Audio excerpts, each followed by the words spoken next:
Hello guys, pakita ko sa inyo yung aming apartment na nakuha dito sa Roma.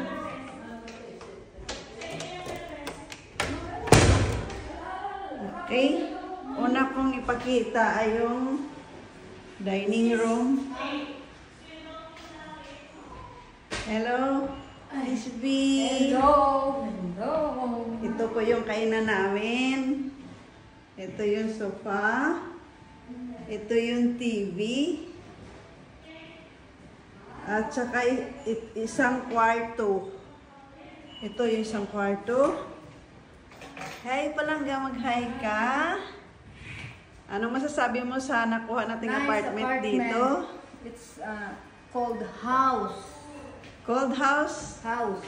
House. It's Talaga. called house, yes. Because this is Everything is very big. There is a kitchen. I will show you the Mushroom. kitchen. Okay.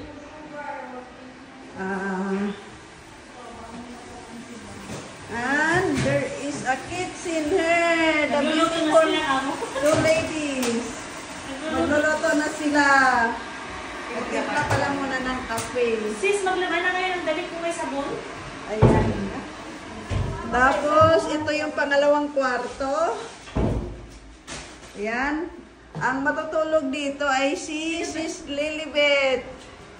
Ayan, nag-ayos na sa kanyang mga damit. Dito kan? Tapos, mayroon kaming balkon, guys. Ito yung balkon namin. Dito pala kami sa 5th floor. Dito sa Rome. Ayan, oh. 5th floor. Dumating kasi kami dito ng 10:45 ng gabi. Bakit ayaw niyo dito? Saan kayo? Saan kayo? Hindi, sisbit dito. Ha? Sisbit. Ayaw niyo dito ang dalawa? Ewan ko, wala naman akong paki eh. Sila dito. Uy, ano siya? Okay, desisyonan. Tapos, ito yung pangalong kwarto. Yan. Ito yung pangatlong kwarto. Dito matutulong ang aming dalawang dalagita. Si Sis V at saka si Sis Jo. Yan, mayroon din TV.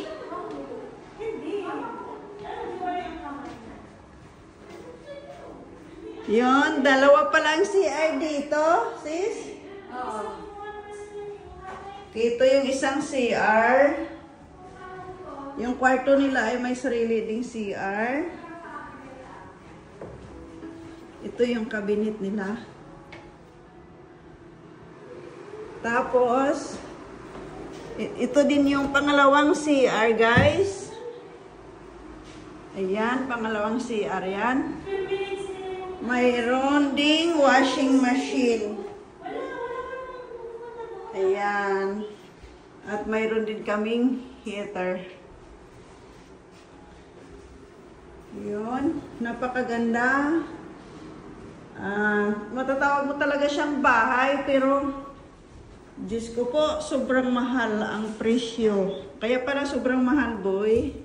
Kasi ganito pala ang hitsura niya. Okay? Thank you so much sa nanonood sa aking mga video.